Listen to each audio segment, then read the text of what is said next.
Un colectivo de entusiastas creadores hace ya poco más de 15 años se unió para hacer este proyecto con ese compromiso de promover el intercambio, de promover la opinión, de promover el diálogo, la reflexión.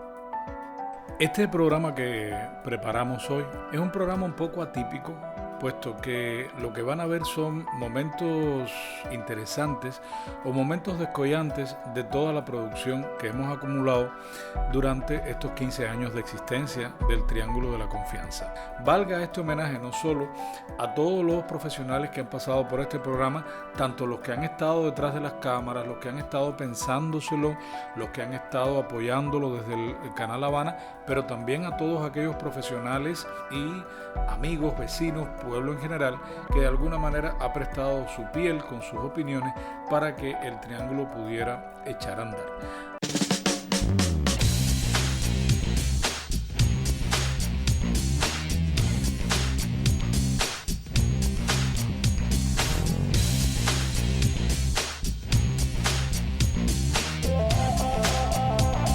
Seguimos hablando de si es machista o no la sociedad cubana. Siento y he sido víctima en muchas circunstancias de hombres que se creen que son halagadores con determinados piropos y como que te tienes que acostumbrar. Sobre todo porque tiene que ver con la construcción, con lo que se le enseña al niño desde chiquito, lo que tiene que hacer. Yo a veces quiero bloquear determinadas expresiones que es como que te desnudan en la calle y te empiezan a decir todo lo que te harían por el derecho mismo que tienen al ser hombres, machos, varones masculinos. O sea, es una manera de reafirmar, porque tengo que cumplir con este rol de género de ser un hombre heterosexual, que además tiene que piropear, que saberse muy viril, que tener que procrear, que ser un hombre que sea proveedor único, que sea una gente que tenga dinero. Pero sí me ha pasado que voy a comprar una toalla y la que me lo va a vender me dice, escogí una azul, pero ¿es una niña o un niño?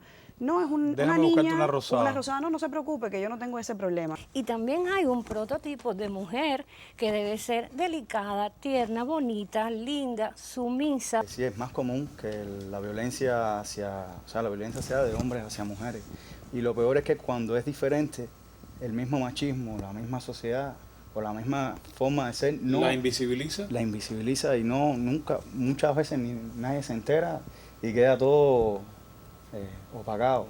No hablo solo de los galletazos que dan algunas mujeres, sino algunas mujeres en su poder sexual, en su poder como hembras, pueden destrozarle la vida a un hombre. La Habana, que es una terrible pérdida de la memoria, era la plaza más importante de América Latina. Aquí llegaban los barcos con las grandes compañías que después van para Argentina, Uruguay. Había que probarse aquí primero. Exactamente.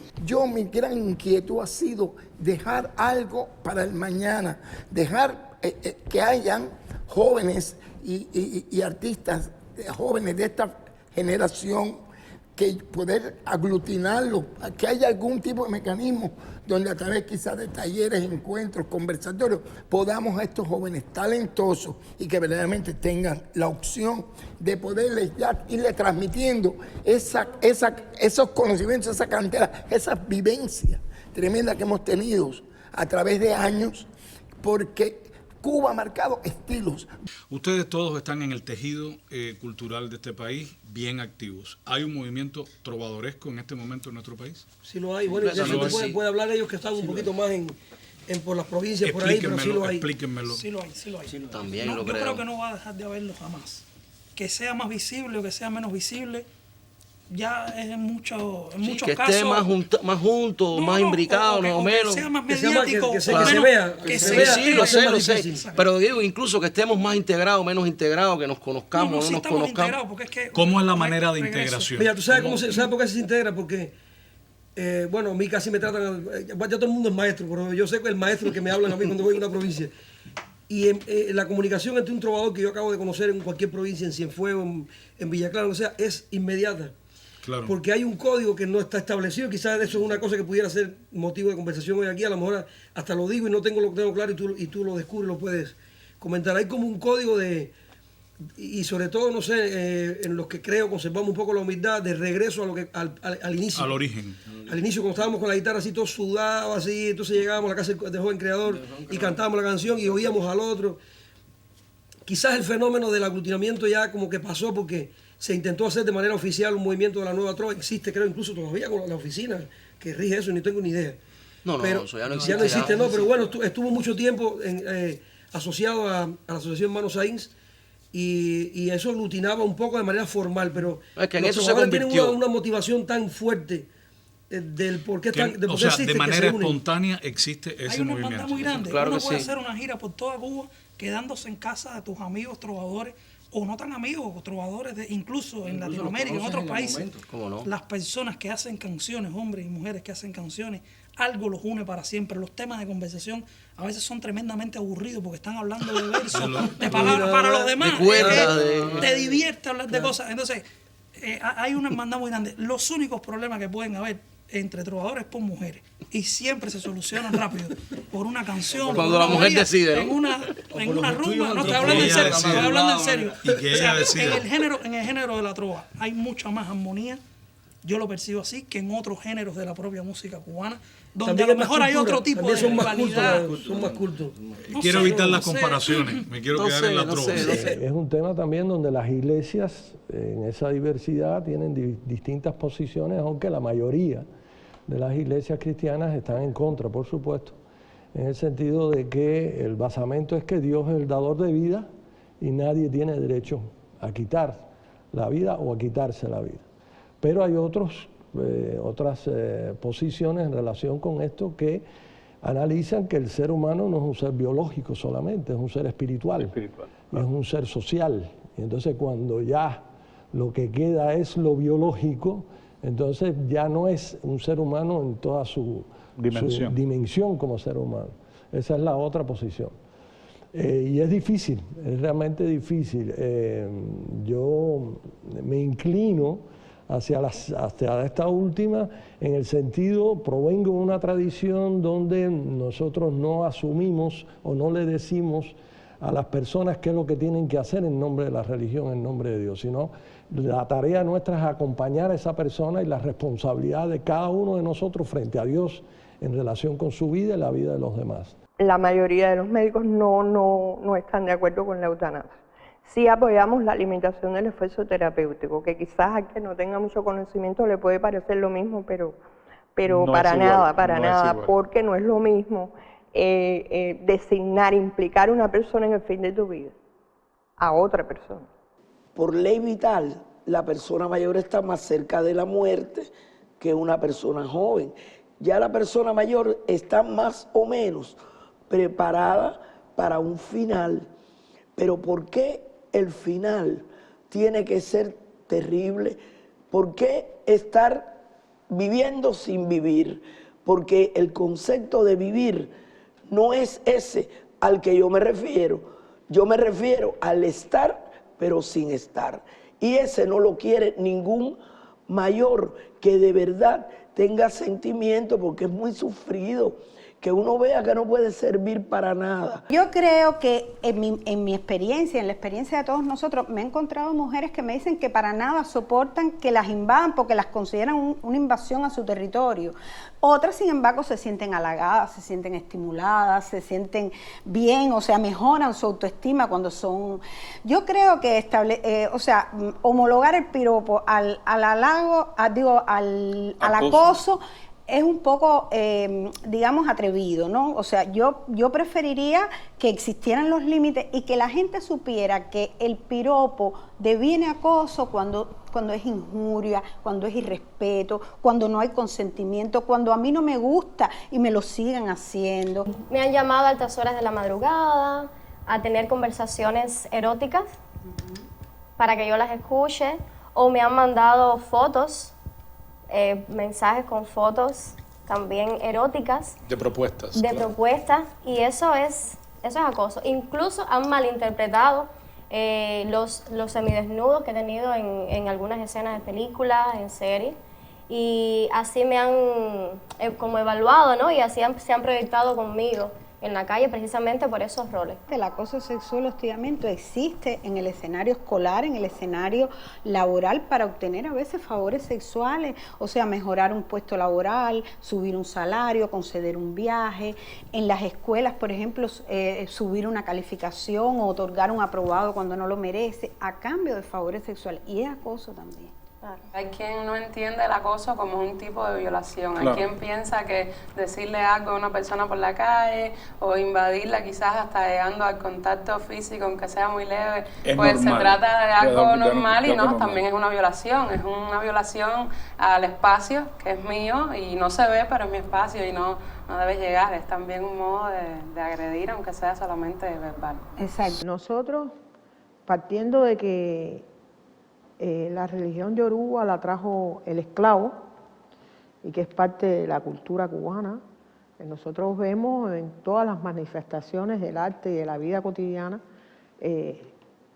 lo que trajo el esclavo con su religión yoruba, tanto en la música como en la pintura, ahora en el habla, en el comportamiento. Por ejemplo, hay muchas personas que dicen, oye, estoy sorbo, o las canciones, por ejemplo, Alberto dice que se van a consultar por la madrugada, ¿entiendes? Tenemos una cosa muy importante ahora en los primeros días, que es la llamada letra del año. Y usted ve en la institución que yo soy la directora del museo allí, de la Asociación Yoruba, cómo el pueblo acude diariamente a buscar la letra. No quiere decir que las personas realmente estén consagradas, ni lleven a la religión como tal, pero quieren saber las predicciones de Ifá para Cuba y el mundo, ¿entiendes? Eso es importante. ¿Por qué? Porque tú vas y le preguntas a las personas, ¿y usted para qué quiere eso? No, yo para saber, para tener un camino a seguir, que es lo que da la religión nuestra, ¿no? Es una filosofía de vida y da, para decirlo como lo decimos nosotros los consagrados, un camino a seguir. En casi todas las religiones, desde la Edad Media para acá, para no tirarnos tan atrás, prima intereses. Cuando haya intereses por el medio, intereses monetarios, para mí ya se perdió todo. Lo más importante no es lo que tenemos que dejar, sino lo que tenemos nosotros que incorporar, de los valores de los demás.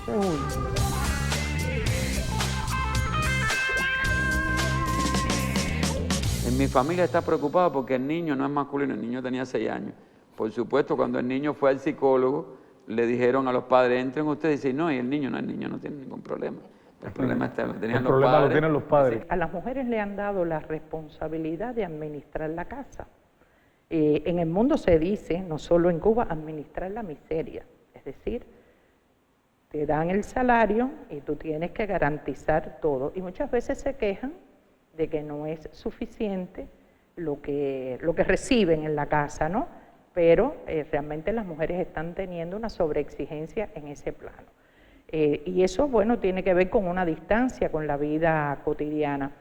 Pero yo creo que también una sobreexigencia, claro. Cuando uno puede profundizar en el pensamiento real de hombres, pues hay una queja también a una sobreexigencia económica, porque el proveedor económico, el mito del proveedor económico, que se convierte en un problema, bueno, porque tiene que garantizar la seguridad de la familia, incluyendo la económica, pero a veces en las familias, en las parejas, la mujer es la que provee económicamente más, tiene un salario superior, y como existe ese mito, pues eso se convierte en algo que preocupa, que produce síntomas de depresión en algunos hombres. Regularmente socializamos sobre los éxitos, es decir, regularmente no nos gusta sentirnos vulnerables delante de otro hombre, porque eso es una pérdida también de la masculinidad. Se supone que tú has sido educado para triunfar, para proveer, eso que decía la doctora también. Eres incólume. Exactamente. Se supone que tienes una capacidad de decisión que no puedes titubear, y esa persona, por supuesto, no pudiera consultar todas estas cosas con un símil. Regularmente cuando habla, se habla de mujeres, de sexo, de política, alrededor de la bebida, y están estos padres tradicionales de familia que llegan en silencio, regularmente duermen más temprano, es decir, que no se comunican con el resto de la familia que se supone se subordina a esa economía de la miseria que se hablaba, pero hay incomunicación, y detrás de esa incomunicación hay problemas médicos. Los hombres nos chequeamos muy poco y hay veces de muchas de las cosas de las que morimos, es decir, son curables totalmente. Claro. Es decir, si quizás hubiera podido hablar con otro hombre y contarle su experiencia, como hacen nuestras amigas mujeres, que regularmente siempre están hablando de padecimientos, probablemente busca aquí en el equipo de producción donde hay muchos hombres, a ver cuánto traen medicinas por si tienen un dolor de cabeza. Regularmente eso tiene que ver con el ámbito de los cuidados, con el ámbito femenino. No nos cuidamos, no hacemos partícipe a los demás de lo que nos pasa. Y yo creo que eso es al final nos frustra bastante. Y cuando logramos otro tipo de comunicación nos sentimos muy bien. El machismo es el miedo de los hombres a las mujeres sin miedo. A las mujeres sin miedo. Espérate. El machismo es el miedo de los hombres a las mujeres sin miedo. Por favor. Y lo recalqué ahí. Sí, yo creo que se quejan mucho el estrés de ahora mismo es ese. La mujer ha tomado otro espacio, hemos luchado mucho para ganar el espacio público y de pronto ese espacio público en manos nuestras, hay otra conformación. ¿El hombre cubano no tiene miedo de la mujer inteligente? Sí, claro. Y de la mujer que se supere, y de la mujer empoderada.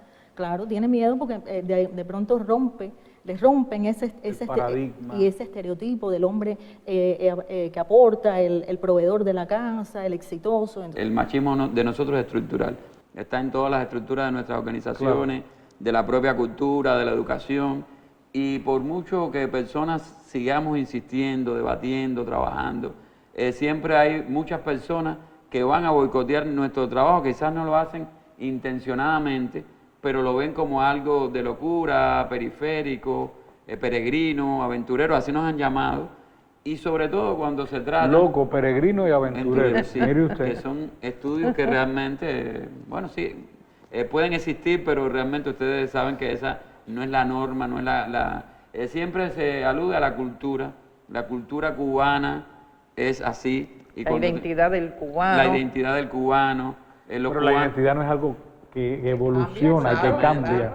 Y entonces, pero a la hora de reafirmar todo este machismo, volvemos a los orígenes y nos refugiamos siempre de la cultura para hacer lo que queremos. Porque recuerda que del machismo participamos los hombres y una parte de las mujeres también, ¿no? Sí, Marilyn. Sí, eso mismo quería decir. Déjame defender tu derecho porque aquí tiene dos contrincantes muy fuertes, me quedan muy lejos. Sí. Para hablar también, el machismo no solamente condiciona el actuar y el pensar de los hombres, sino también de las mujeres. Que lo reproducen. Luego cuando empiezan los hombres a cambiar, porque los hombres han cambiado, muchos hombres han cambiado, están las mujeres machistas que entonces cuestionan ese cambio. Depende, a ver, por lo menos yo, es mi familia. Yo no los tengo en amigos en Facebook, pero le digo, no me publiquen comentarios, no me publiquen en YouTube, porque el problema es que a mí ya tengo hater, que es como que la persona que le caes mal y te va a hacer daño. Es la persona que te va a hacer daño, entonces tú a mí me puedes decir cualquier cosa que yo no te respondo, pero con mi familia no sé cómo voy a responder porque es otro tema, no soy yo. Existe un término que se llama trolear. Trolear es el hater,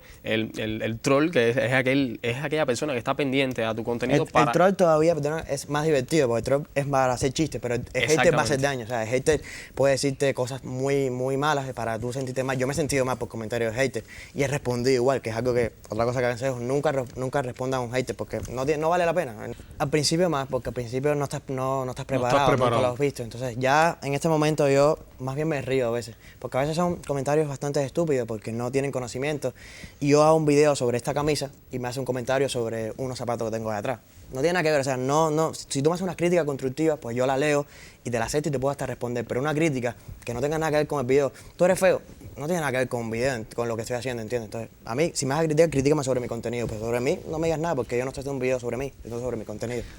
Y que tenga la virtud de llegar a la vejez siendo moderno en su presente, disfrutará los encantos de esta edad porque le sobran y no será jamás un viejo ni una vieja verde, pero de esperanza será el color de su futuro. porque lo llevamos aquí. A los jóvenes les corresponde enseñarnos una verdad muy, muy dramática y muy real y muy bella, que como te ves, me vi, y como me ves, te verás. Te verás.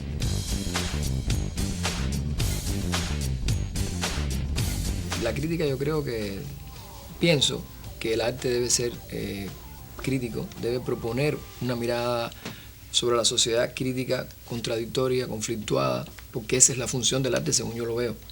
Claro. El arte no debe ser apologético, es decir, solamente elogiar, solamente tiene que polemizar, tiene que construir un discurso donde la gente pueda encontrar las contradicciones esenciales de lo que somos, de lo que vivimos.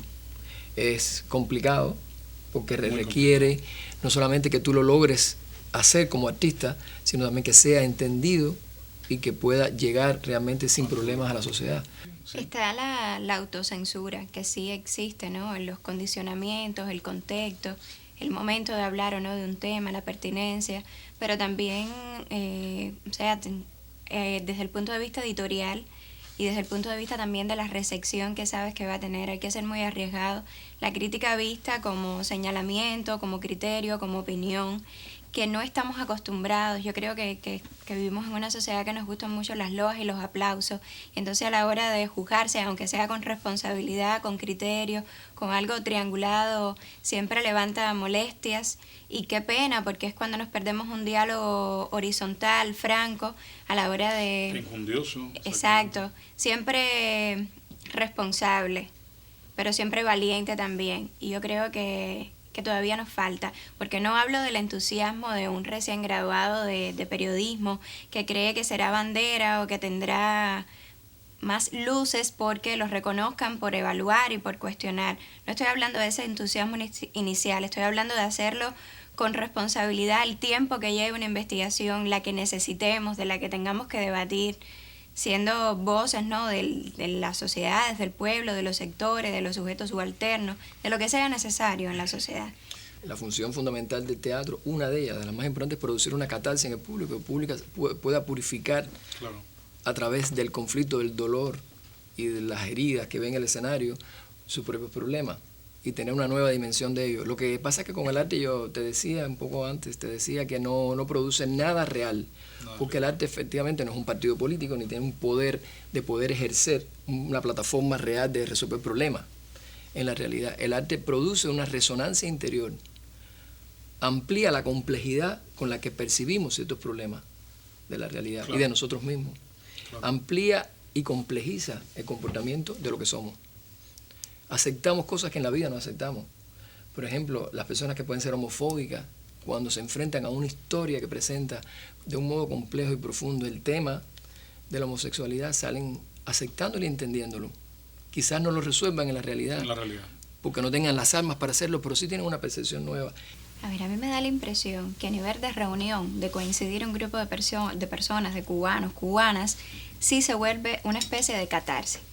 En una especie enseguida, por cualquier hilo, tomarlo y empezar, a estar horas en la catarsis, y a veces no se llega nunca a la solución, a una reflexión real, a revertir, a abortar ese problema que pudieran estarse debatiendo, ¿no? Y en nos gusta hacer eso. Sí, a nivel de reunión. También eso pasa porque por eso mismo, porque vemos la crítica a veces como un enfrentamiento.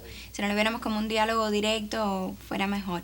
En el caso de la prensa, creo que serviría en las dos aristas, como catarsis, y también necesariamente tendría que tener pues la solución, entonces, alguna tesis que pueda revertir lo que demuestre, lo que evidencie, pero creo, no sé si ustedes coinciden en que en espacios sociales, en coincidir, se vuelve una catarsis totalmente.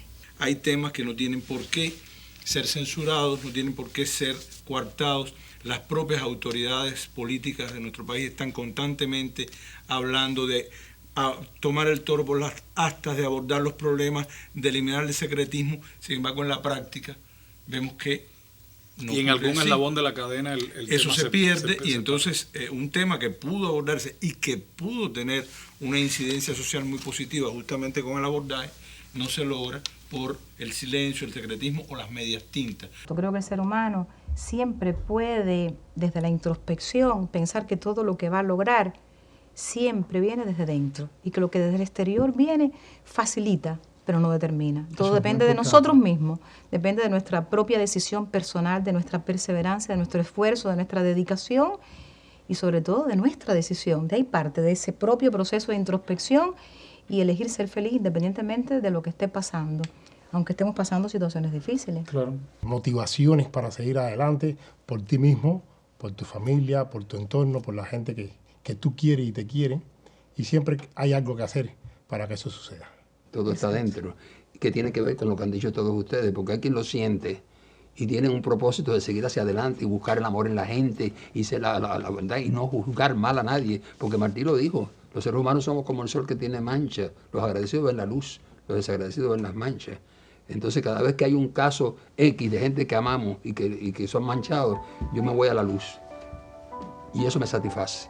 Porque no puedes, si tuviste un error, bueno, tienes que pagarlo, no te queda más remedio. Pero no me voy a olvidar de todo lo bueno que hiciste. Y eso te da una felicidad interna. Yo creo que el estudio interno del ser humano, del espíritu del ser humano, porque el espíritu es el que nos guía, nos da fuerza, nos adelanta. Está la cosa de la vocación, que ya hemos hablado mucho, está todo eso, pero el espíritu es el que te mantiene. Ahora voy a hacer, presento la peña, me da la gana, voy a llevar a fulano que está genial, y entonces lucha con la divulgación, lucha con los divulgadores que no trabajan, lucha con no sé qué, hace todas esas cosas, pero lucha y triunfa a la larga. Bueno. Y sabe lo que pasa, en mi caso personal, el pueblo te lo agradece. Y si de algo ha servido todo este trabajo que hemos desplegado en estos años, pues nosotros tenemos un humilde propósito, y es que de alguna manera el triángulo que estamos haciendo es que siga siendo ese programa cercano a usted y que le ausculta muchos de los problemas que nos preocupan, y que ojalá que siga aportando ese pequeño grano de arena en la mirada a nuestra sociedad, a nuestros conciudadanos y a nuestra manera de convivir como cubanos. Muchísimas gracias.